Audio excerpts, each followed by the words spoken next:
So, exactly 105 years ago, can you imagine? The armistice silence was honored for the first time. The end of World War I, after 4 devastating years of war. Almost 1 million Britons died, men and women. Not to count the millions from the other side as well. And at the end of that war, we said, never again. But very quickly, the seeds of World War II were laid. And that never again that we keep saying keeps coming back over and over. And the maimed and the wounded and the emotionally destroyed continue. The cycle of violence just continues. And today we honor those lost lives of the Great War. And we mourn as well those who have died. But also we mourn today's lack of peace. I love the Holy Land, and many of you do as well. And when I was there last year, I was there for 5 weeks. Every 3 or 4 days, I would go to the West Bank, and I would celebrate the Mass with the Arab Christians. I have never seen so much warmth and welcoming community as there. And yet, their life is difficult.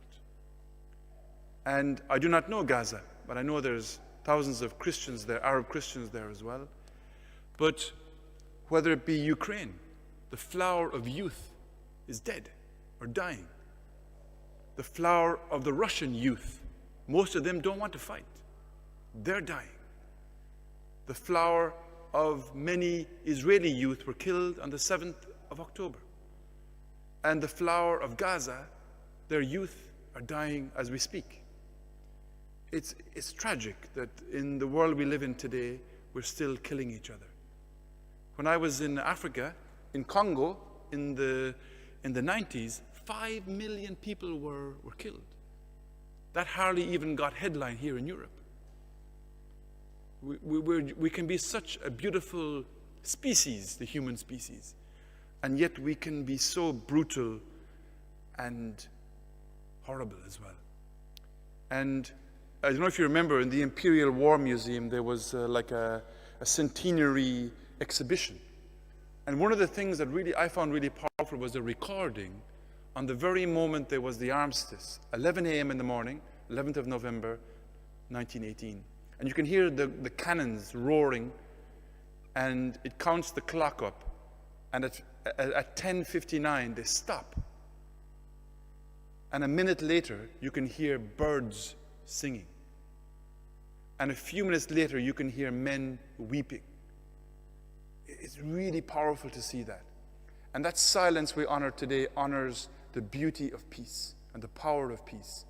But also it honors the PTSD, the silence of the men and women that came back from war who couldn't speak because of the horrors they had experienced.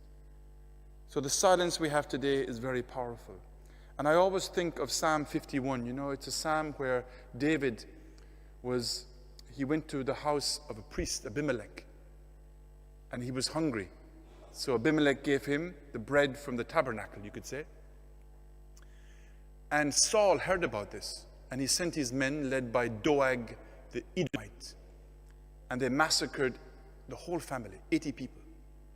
And so Psalm 51 is a reaction of David's reaction. What does David say? I will plant myself like an olive tree in the house of the Lord. What does that mean? Sometimes we feel powerless, but prayer is powerful. Plant yourself in the presence of the Lord. And I believe our prayer can touch the hearts of this world today. And pray, like in Ukraine, but also in the Holy Land, that momentum towards peace can be found very quickly. And you know, it can be very easy politicized. But war is ugly on both sides. And peace is beautiful on both sides. And today, the 2 Beatitudes, and we saw in the second reading today, we don't mourn like those who have no hope. Our tears today. Blessed are those who mourn, and blessed are the peacemakers. There are 2 powerful Beatitudes, and fruits of the Spirit as well.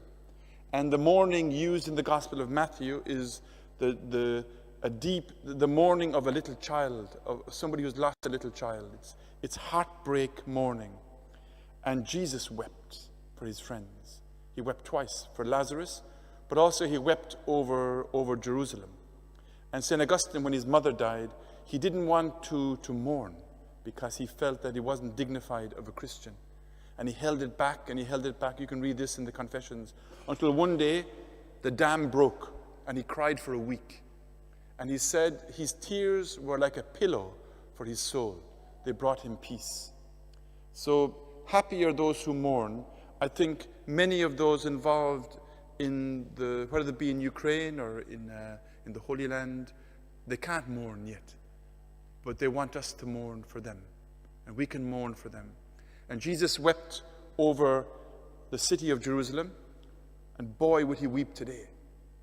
Because the slaughter that's going on in this part of the world would break the heart of God even.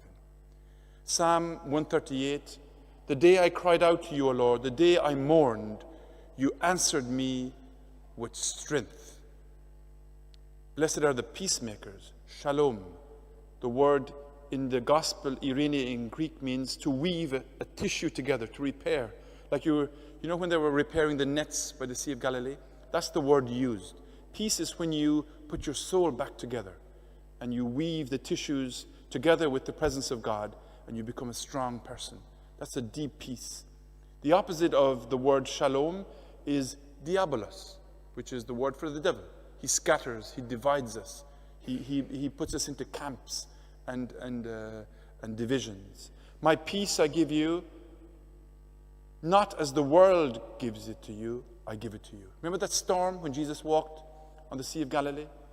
And he said, peace, be still. And he was speaking to nature, but he was speaking to us as well. And peace is, first of all, an inside job. I was with somebody about 2 weeks ago, and they were complaining about the whole world. Israel, Ukraine, but then you look at their lives. He hates his wife. He hates some of his children. Most of his family he doesn't like. Most of his co-workers he doesn't like. His life is divided. How can you pray for peace when your heart is divided? And that's why to really pray for peace, it's our own personal decision and responsibility to put peace in here first. And when you have peace in here, then maybe you can start to preach about peace. I'm not saying I'm perfect either, but I try to have peace in my heart. And last Wednesday, I went to see Jordan Peterson speaking in the O2. And Jordan Peterson is not a believer, at least openly, but he has a kind of a way of living where he says, before you change the world, make your bed and clean your room. And it's kind of funny because we all struggle with our own, but it's true. If you can't clean up your own room, and your room is a mess and your house is a mess, how can you change the world? You need to put order and purpose, and that's what shalom is. Shalom is when you find purpose in life, you find shalom. When you find direction, when there's somebody guiding you, when there's a rock on which you can lean, that's the shalom that we can really begin to live. A peace that only God can give. And I think when we find this peace, then we can truly pray for peace. And I do believe if we can find that peace in us, our prayers will be heard and peace will reign again in this world. Amen.